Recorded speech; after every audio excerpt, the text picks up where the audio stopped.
창세기 30장 37절 말씀,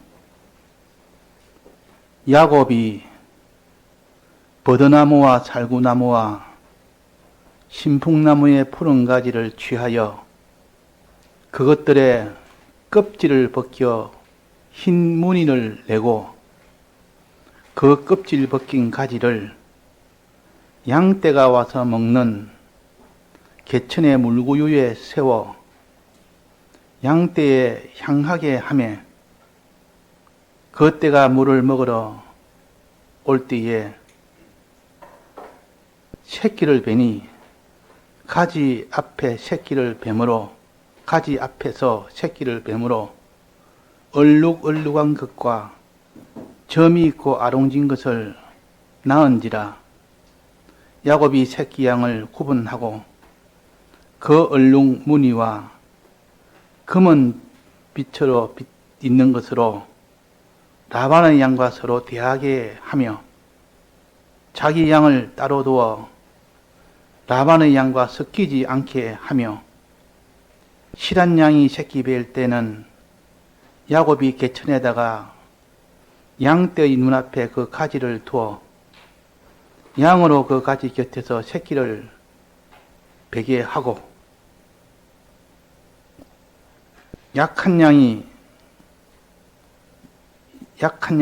그 가지를 두지 아니하니, 이러므로 약한 자는 라반의 것이 되고 실한 자는 야곱의 것이 된지라. 네. 예. 야곱과 라반의 이 둘이 관계는, 하나는 주인이요 하나는 고용인입니다. 지금 주인은 야곱을 이용해서 많은 재물을 얻고자 하는 그 목적으로 야곱을 지금 일을 시키는 그런 입장이었고, 야곱은 지금 재물이 없으니 최선 고향으로 돌아가는 데는 많은 아내와 자식은 있어도 재물은 없습니다. 그 재물을 얻기 위하여 지금 부지런히 일을 해서 재물을 얻기 위한 노력을 합니다. 그럴 때 서로 계약 조건이 그러합니다.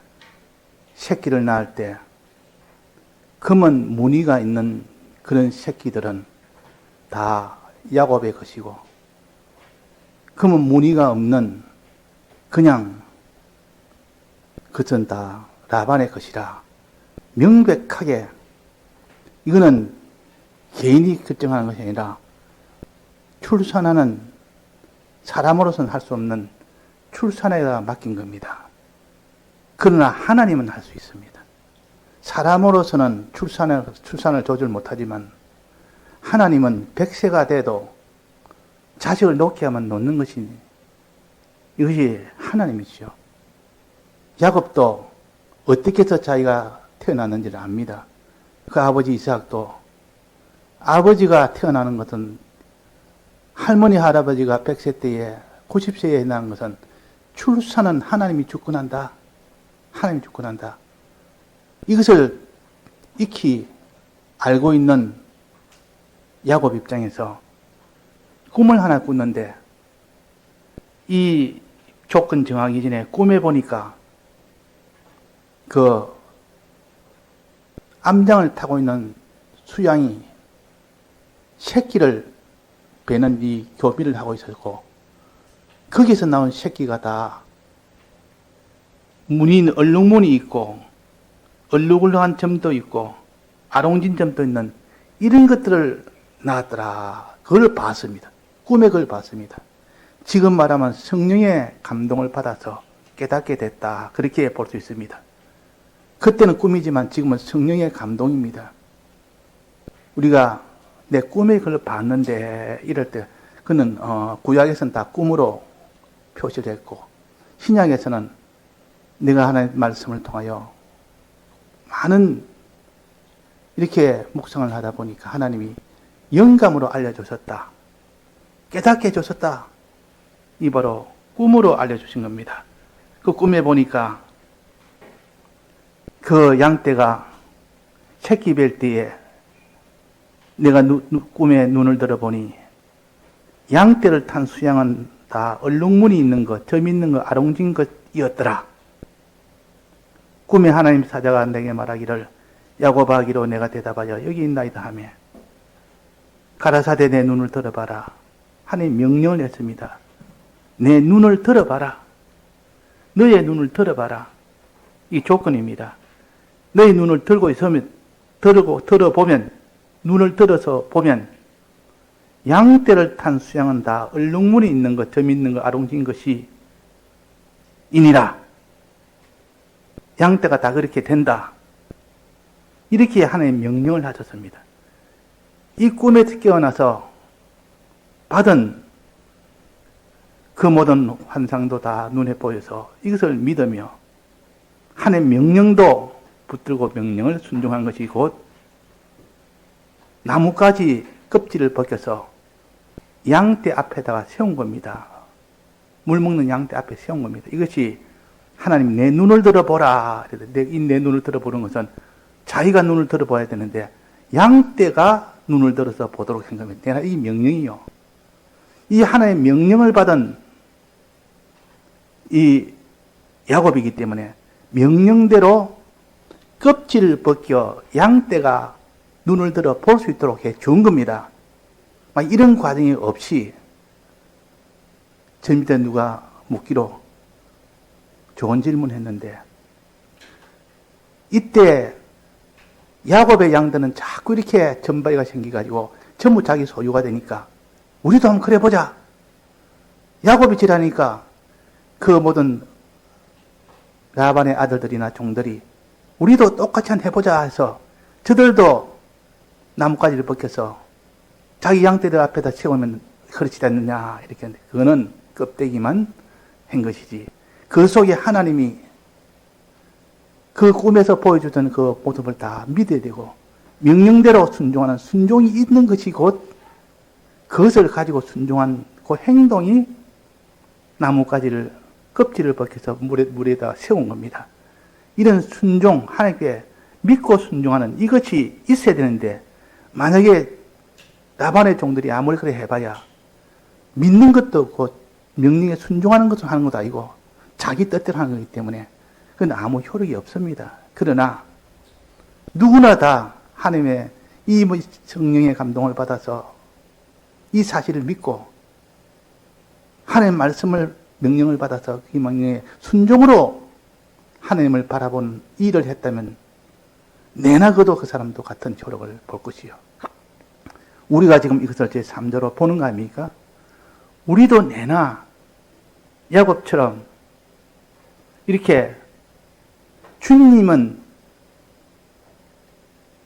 이렇게 해 주시겠다고 약속한 것을 믿고 너희들도 눈을 들어 봐라.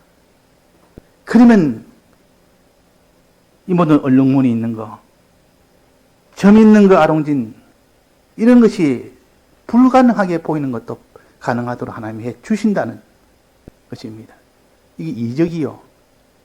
우리에게 이적을 보는 것은 이런 신기한 일이 있다는 것을 보이는 게 아니라 이 속에 우리의 구원 도리를 가르칩니다. 영적 도리를 가르칩니다. 너희들 하나님을 바라보면 하나님은 바라보는 대상과 똑같은 것이 이루어진다. 즉 우리 예수를 바라보면 예수님과 같이 된다. 나무 껍질을 벗겨서 그를 보게 하면 그 새끼가 나무 껍질을 벗긴 것처럼 얼룩덜룩한 이것으로 다 나온다는 것을 가르치기 위해서 하나님께서 이 나무 껍질을 벗겨서 이에 물 먹는 거기에다 포게 했다. 두게 했다. 두게 하니까 물 먹을 때마다 바라볼 거 아닙니까? 이 바라봄의 법칙을 가르치기 위해서. 자, 바라봄의 법칙은 뭐라 했습니까? 늘 우리가 주님을 바라보고 살면 주님같이 되어버립니다. 주님같이. 우리가 세상을 바라보고 살면 세상같이 되어버립니다. 세상같이. 이 크고 중요한 도리를 가르치기 위하여 이모 양떼와 염소떼의 그 모든 얼룩이 되느냐, 얼룩무늬가 되느냐는 이것은 하나의 나무 껍질을 벗겨서 그 쳐다보게 하니까 그 새끼들이 나무 껍질처럼 점 있는 거, 아롱진 거, 얼룩무늬 있는 것으로 막 새끼가 나더라. 변화되더라. 이건 변화될 수 없는 것이 변화된 겁니다. 양은 보면 전부 다 흰색입니다. 거의 99%가 흰색입니다. 가끔 특별한 이런 돌연변이로 검은색 양이 가끔 나옵니다. 염소는 대다수가 거의 다 검은색이요. 가끔 돌연변이로 흰색이 나옵니다. 그런데 야곱의 조건을 걸기로 흰 염소가 나오면 그건 내 것이다.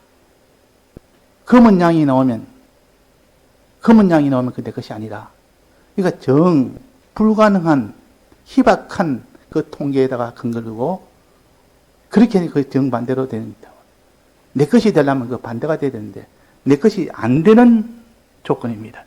그런데 하나님을 바라보고 하면 안 되는 것도 되게 하십니다. 불가능한 것. 검은 양이 나오고 줄무늬 염소가 나오는 불가능한 것이 그래 나온다 그 말이에요. 이것이 하나님을 바라보니까 아브라함에게 이삭이 나올 수가 없었습니다. 불가능했습니다. 100세와 90세에 모든 경수가 단절됐는데도 하나님은 할 수 있다. 과학을 초월하여 하나님은 다 할 수 있다. 이것이 믿음의 능력이요. 이것이 하나님이 바라봄의 능력입니다. 바라보면 하나님이 바라본 그대로 보여주신다. 성취해 나가신다. 그래서 우리가 어려움 만나면 이것을 해결할 수 있도록 주님을 바라보면 해결됩니다. 바라보는 것하고 또 그보다 더 적극적인 방법이 뭐랬습니까? 구하는 것. 의뢰는 바라보는 것, 의지는 구하는 것이라고 이사야 31장 1절에 그려놨지 않습니까? 앙망하는 것은 바라보는 것, 구하는 것은 기도하는 것. 구하고 우리가 바라보면 천하의 어떤 안 될 것도 다 되어지게 하는 능력이 바로 그것이라. 그래서 나무 껍질을 어떻게 38절에 봅시다. 그 껍질 벗긴 가지를 양떼가 와서 먹는 개천의 물구유에 세워 양떼를 향하게 한다. 양들이 바라보게 한다 그 말이에요. 양떼를 향해서 그 나뭇가지를 세워둔 겁니다. 물구유에. 양들이 바라보게 했다고. 양들이 바라보니까 그 가지 옆에서 새끼를 뱀으로 얼룩얼룩한 것과 점이 있고 아롱진 것을 낳은지라. 불가능한 일이 이루어진 겁니다. 우리는 하나님 앞에 이 구원의 이 길은 불가능한 길이요. 누가 주를 위해서 자기를 다 내놓고, 가난한 자를 위해서 자기 소유를 다 내놓고 십자가의 길을 누가 걸을 것인가? 불가능한 길이지만 주님을 바라보면 그 일을 할 수가 있는 겁니다. 주님 바라보면. 자, 그러니까 우리가 주님 바라보지 않고 세상에 있던 재미나는 거, 자기한테 의식주의에 도움되는 거, 여기에 관심 가지고 늘 그것만 생각하고 그것만 바라보고 사니까 하나님의 이 모든 구원의 능력, 십자가의 능력, 이 모든 소망의 능력, 이것은 올 수가 있습니까? 오질 않습니다. 그래서 오늘 이것을 오전에 배웠고, 오후에는 간단하게 또 한 가지 더 추가해서 전가하려고 합니다. 여기에 지금 새끼를 낳는데 검은 무늬에 그런 새끼들입니다. 검은 무늬. 검은 무늬가 몇 가지가 있는가? 이 검은 무늬는 무엇을 상징할까요? 죄를 상징할까요? 의를 상징할까요? 검은 무늬는 죄를 상징합니다. 자, 검은 무늬가 종류가 몇 가지인가 한번 봅시다. 오늘 39절에 보니까 얼룩얼룩한 것과 검은 무늬가 얼룩얼룩한 그런 검은 무늬가 있고, 또 하나는 점이 있고, 점이라는 이 검은 무늬가 있고, 아롱무늬라는 아롱진 무늬가 있고, 또 하나는 그 밑에 40절에 얼룩무늬는 얼룩얼룩한 것과 같은 겁니다. 얼룩무늬와 검은빛 있는 것, 검은빛은 전체가 다 검은 겁니다. 전체가. 야곱 것이 되려면 검은 양이 나오면 야곱의 것이 됩니다. 이거는 가능성이 희박합니다. 거의 가능성이 없는데도 야곱이 스스로 하나님 앞에 계시를 받아서 검은빛 있는 것, 이건 내 것으로 삼겠다. 그랬단 말이에요. 그러면 총 여기는 5가지인데 얼룩얼룩한 것과 얼룩무늬는 같은 거니까 그러면 종류가 몇 종류입니까? 4종류가 있습니다. 4종류. 그래서 얼룩얼룩한 것은 무엇을 가르치느냐? 긴 줄로 된 무늬입니다. 줄이란 말은 배에서부터 덩어리로 아주 굴다란 이런 줄로 이렇게 줄무늬가 돼서 빙 둘러서 호리 모양으로 되는 것이 얼룩무늬라. 그렇게 그 당시 모든 있던 표시로 양의 종류를 가지고 지금 파악을 한 겁니다. 또 점이 있다. 점이 있는 것은 이 동글동글한 점이 있는데 그것이 보통점을 가르칩니다. 이때 보통점. 또 하나는 아롱진 것입니다. 아롱진은 작은 점을 가르칩니다. 작은 점. 그러니까 순수로 본다면 아주 제일 작은 점이 아롱진이 있다. 아롱진은 작은 반점이란 뜻이요. 작은 반점. 보통 영어로 스페클 이래가지고 조그마한 반점을 가르쳐서 이걸 아롱진 것이라 그러고, 그보다 좀 큰 보통 좀 큰 점을 가르쳐서 이것을 점이라 그러고, 이거는 보통 스팟이라 보통 합니다. 그 다음에 얼룩얼룩한 것은 줄무늬로 되어 있다. 줄무늬, 배에서부터 덩어리로 삥 이렇게 둘러서 된 줄무늬. 그러니까 이 검은 것이 아주 많죠. 많은 순수로 본다면 이렇게 아롱진 것, 그 다음에는 점이 있는 것, 그 다음에는 줄무늬, 얼룩무늬 있는 것, 얼룩얼룩한 것 있는 것. 다음에 세 번째 마지막은 전체가 다 검은 것. 전체가 다 검은 것. 그러면 종류로 본다면 몇 가지 종류입니까? 자, 종류가 몇 가지 있죠? 4가지가 있습니다. 4가지. 왜 이 4가지를 왜 알아야 되느냐? 죄의 종류를 말하기 위해서는 죄의 종류. 지금 검은 것은 죄의 종류는 아닙니다. 죄죠. 지금 새끼들이 났는데 다 검은 빛이 났다면 이거는 영적으로는 죄를 가진 자가 나왔다 그 말이에요. 죄를 가진 자가 나왔다. 그래서 나중에 이 야곱이 여기 난 모든 소유를 데리고 이제는 고향으로 돌아갈 때, 그때 모든 양떼나 염소떼는 전부 다 시커멓습니다. 다 얼룩무늬가 있고 검은 무늬가 있든지 아롱지 있든지 또 점이 있든지 얼룩무늬가 있든지 검은빛 있든지 다 죄 있는 자를 모아서 데려갔다 그 말입니다. 죄 있는 자를. 검은 무늬 있는 거 다 데려갔다. 주님은 우리를 이 세상에 오신 목적이 뭡니까?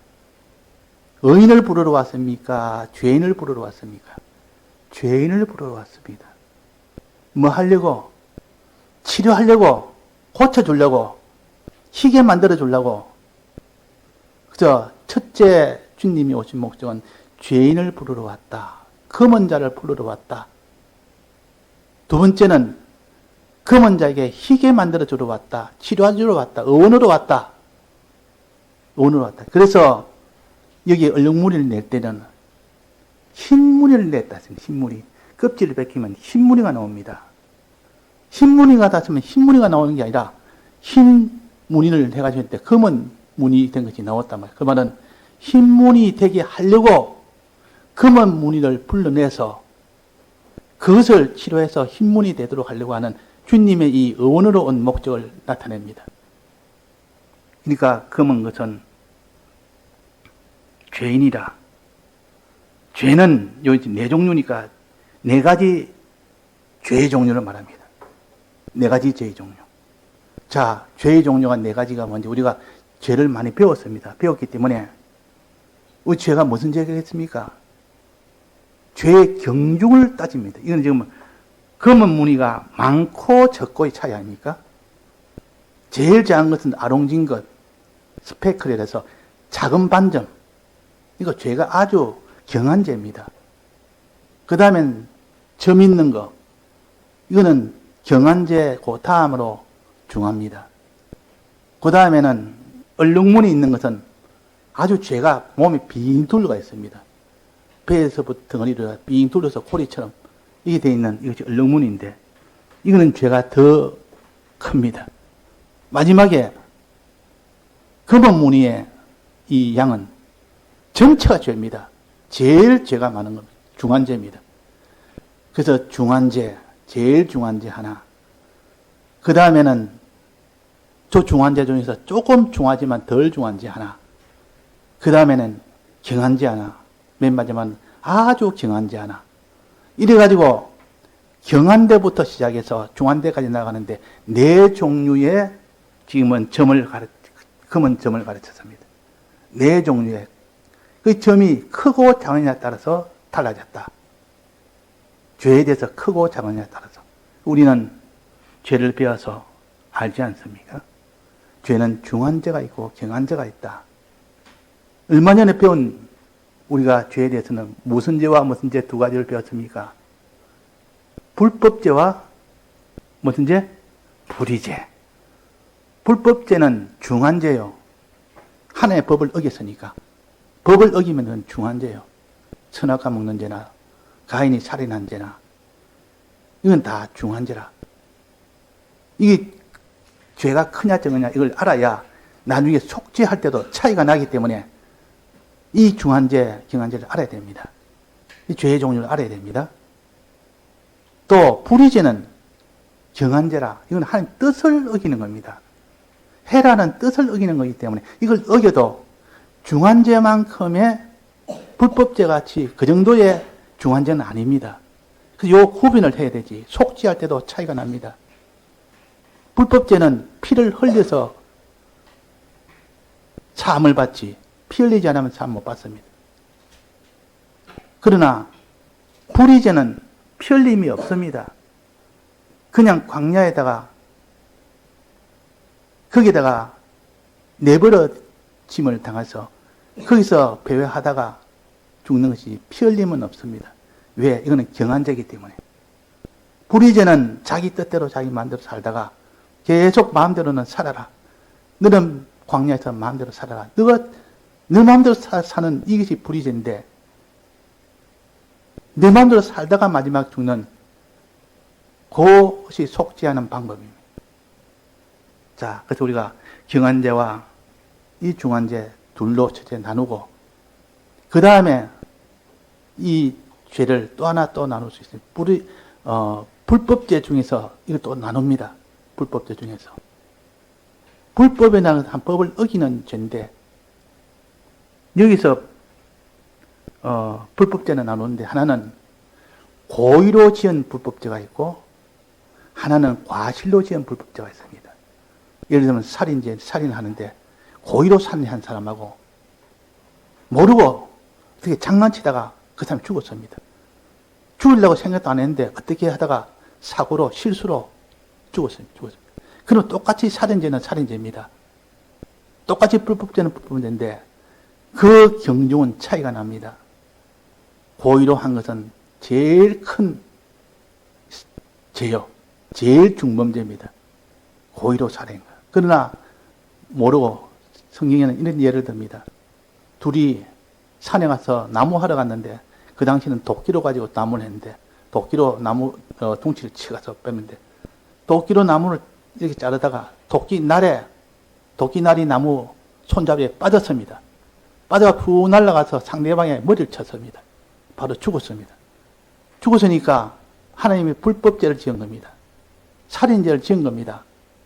그런데 그때는 고의로 살인했습니까? 과실로 살인했습니까? 과실로 살인했습니다. 이거는 죄가 크겠습니까? 고의로 한 것보다 작겠습니까? 작습니다. 그래서 이 세상에서도 이 살인죄를 법정에 적용할 때 고의 했느냐, 모르고 했느냐, 실수를 했느냐, 과실을 했느냐, 거기에 따라서 형벌의 차이가 하늘과 땅 차이입니다. 이런 것처럼 법에도, 하나님 법에도 고의로 지은 고범죄가 있고, 불법죄 중에서 고범죄가 있고, 또 그 다음에는 과실로 부지 중에 지은 죄가 있고, 무심 중에 지은 죄가 있고, 실수로 지은 죄가 있고, 이건 다 거릇 범죄다. 그렇게 합니다. 거릇 범죄다. 불법은 불법인데, 이거는 형편이 그래도 모르고 그랬으니까, 실수로 그랬으니까, 무심 중에 생각을 생각을 잃어버리려고 하다가 보니까, 그렇게 지었으니까, 죄인 줄 모르고 순간적으로 그렇게 했으니까, 이거는 사함을 받을 수 있습니다. 이걸 과실죄라, 한마디로 말하면, 거릇 범죄한 죄라, 과실죄라, 그렇게 합니다. 이거는 고범죄하고 달라서, 주님의 피에 고하면 사함을 받을 수 있도록 해준 겁니다. 왜? 이거는 경한죄이기 때문에. 그래서 고범죄는 제일 중한 죄, 그 다음 중한 죄는 과실범죄. 또 불법죄를 또 하나 더, 그보다 더 약한 경한죄가 있습니다. 그걸 갖다가 허물죄라 합니다. 허물죄. 허물죄는, 이거는 과실범죄보다도 더 약한 범죄입니다. 어떤 범죄일까요? 허물죄는 어떤 범죄일까요? 레위기 5장, 6장, 7장에 보면 나옵니다. 사례도 나옵니다. 어떤 경우라는 것을. 그거는 이런 고범죄나 실수로 지은 죄는 실수냐 고의냐 하는 그 차이로 아직 나누지만, 이 허물죄라는 것은 사람의 목숨이나 사람의 몸을 해치는 그런 일이 아니고, 사람의 소유, 사람의 물질을 손해보는 것을 가르쳐서 허물죄라 그럽니다. 물질을 손해보셨다. 예를 들면 하나님의 성전의 기물을 자기가 실수로 훼손한 겁니다. 깨트린 겁니다. 그러면 이거는 사람을 한 게 아니고, 사람을 손해한 게 아니고, 육신이나 생명이나 거기에 전혀 손해보지 않고 물질에 손해보는 겁니다. 그래서 이거는 허물이라 그래서 더 가볍게 속죄합니다. 어떻게 속죄하느냐? 이것도 불법죄니까, 하나님이 금한 것이니까 일단 피로 속죄하고, 그 다음에는 배상을 합니다. 배상. 그 깨트린 그 성전 기물에 대한, 그거다가 이자를 붙여서 배상하는 것으로 끝을 냅니다. 왜? 이거는 몸을 상해했거나 사람을 목숨을 잃었거나 하는 그런 것보다 훨씬 가볍기 때문에 이게 허물죄요.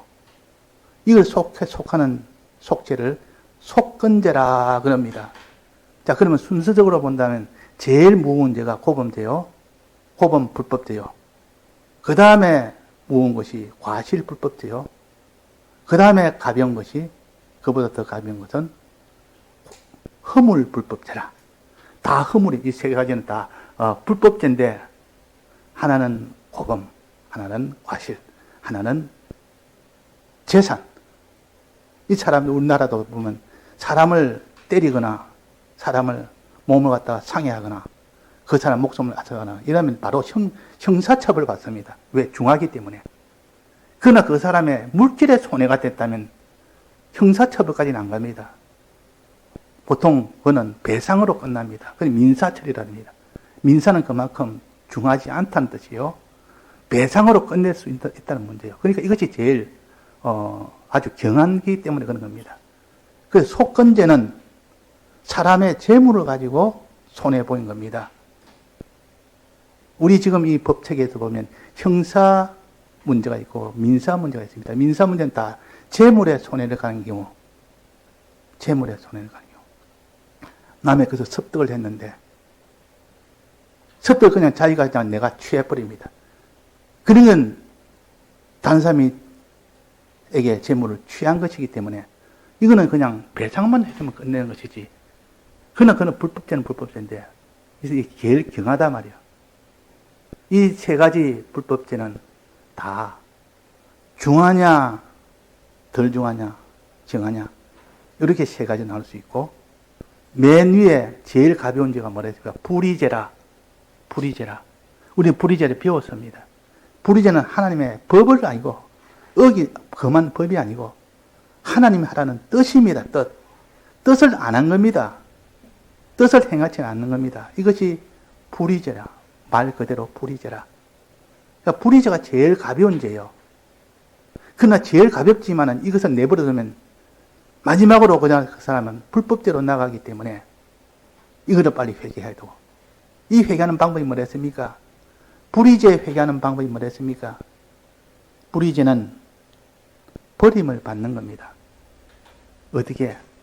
아사셀 염소처럼 불의죄는 불의를 지고 가는 염소를 아사셀 염소라 광야에 버림을 받는 겁니다. 거기서 마음대로 살다가 죽음을 당합니다. 자기가 마음대로 살았기 때문에, 자기 뜻대로 살았기 때문에 그 본질에, 불의죄의 본질이 속죄에서도 나타나고 있습니다. 그래서 우리가 불의죄는 죄로 돼, 이건 내버려두면 나중에 불법죄로 가는 무슨 일이 될 수 있고, 여기서 얼른 회개하면 생명으로 나갈 수 있다 하는 요 죄 네 가지에 대해서 오늘 여기는 제일 약한 것이 뭐냐면 아롱진 것, 검은색의 아롱진 무가 있는 것, 작은 반점이 있는 것, 그 다음에 점이 있는 것, 그 다음에 중한죄입니다. 요거는 허물죄에 해당됩니다. 그 다음에 얼룩무늬 있는 죄, 얼룩무늬 있는 것, 제법 이거는 무늬가, 검은 무늬가 몸을 이렇게 두르고 있습니다. 전체 두르는 게 아니고 몸의 어떤 중심부에 두르고 있는 것이 다 얼룩무늬 있는 양입니다. 마지막에 검은빛 있는 거, 검은빛 있는 거. 이건 전체가 다 검습니다. 이거는 호범죄라. 호범죄라. 고의로 지은 죄라. 살인해도 고의로 살인했고, 남을 상해해도 고의로 상해했고, 이것은 호범죄는 사함이 없습니다. 어떻게? 주님의 피로 구해서 사함을 받지를 못합니다. 그만큼 중한 죄입니다.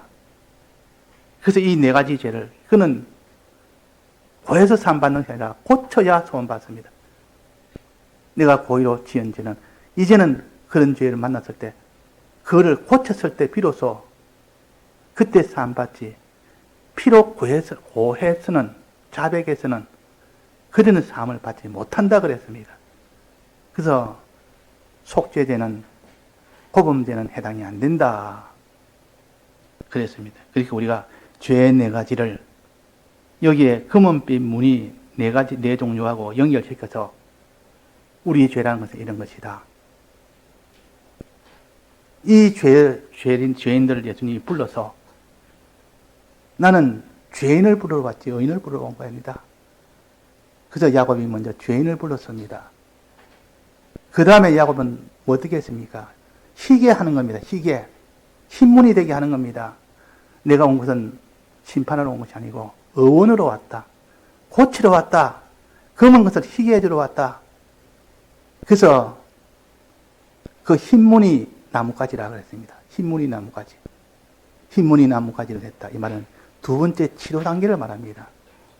이제 검은색 단계에서 나왔으니 이제는 야곱이 이 양떼와 염소떼를 몰고 고향으로 돌아갈 때 그때 수많은 양떼와 염소떼들이 다 검은 점이 있는 것들입니다. 죄인들을 몰고 갔습니다. 죄인들을. 예수님이 오신 것은 죄인들을 찾으러 왔습니다. 뭐예요? 뭐 때문에? 치료해 주려고.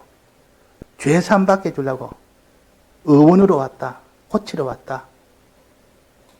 이런 주님의 이 대속의 이 비밀이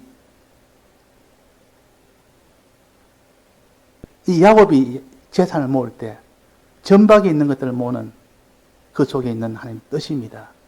우리가 이것을 영적 도리라, 영적 구원 도리라, 그렇게 우리가 깨달아서 이거 하나 가지고도 주님 어떻게 내 죄를, 너를 내 같은 죄인을 불러서 이렇게 네 가지 죄를 다 속하는 없애는 일을 하셨습니까? 희귀하셨습니까? 흰무늬 나뭇가지를 세워서 우리를 희게 하셨습니까? 희게하는 보혈로, 회개하는 보혈이 아니고 희게하는 보혈로 하는 것은 검은색 이 반점들을 다 치료해서 속죄해서 희게함으로 인하여 치료함으로 인하여 우리를 거룩한 자가 되게 만드는 겁니다. 마지막 목적은 뭡니까? 거룩한 자 된 자에는 하나님이 아름답고 빛나고 영광스럽게 만드는 겁니다. 이게 영화롭게 만드는 것이라, 어렵게 만드는 것이라 하나님 뜻대로 행하는 이 사람이 되면 그것이 세 번째 목적이요. 첫 번째 목적은 죄인을 부르는 것이 첫 번째 목적이고, 두 번째 목적은 이 죄인을 희게 하는 것이 목적이고, 세 번째 목적은 그 사람을 어렵게 함으로 빛나고 영광스럽게 만드는 것이 세 번째 목적이요. 이 도리를 여기 지금 야곱의 이 소유인 양과 염소에게 이 도리를 넣어서 우리에게 가르쳐 주었습니다. 우리는 주님의 대속을 여기서 찾아서 우리는 뭘 바라봅시다. 죄인을 우리가 죄를 찾읍시다. 우리를 바라보면 죄가 쑥쑥 나옵니다. 죄가 우리 속에서 얼마나 많은지 막 나옵니다. 거기서 이 죄를 찾았으면 이제는 주님의 흰 속죄를 바라봅시다. 속죄를 바라보면 우리는 속죄를 받습니다. 희게 됩니다. 그 다음에는 이제 하나님의 의로움을 바라봅시다. 의로움을 바라보면 의인이 됩니다. 의인이 되면 영광스럽게 된다. 그 말입니다. 그래서 우리의 구원이 마지막 완성이 되어집니다. 예, 다 같이 통성으로 기도하시겠습니다.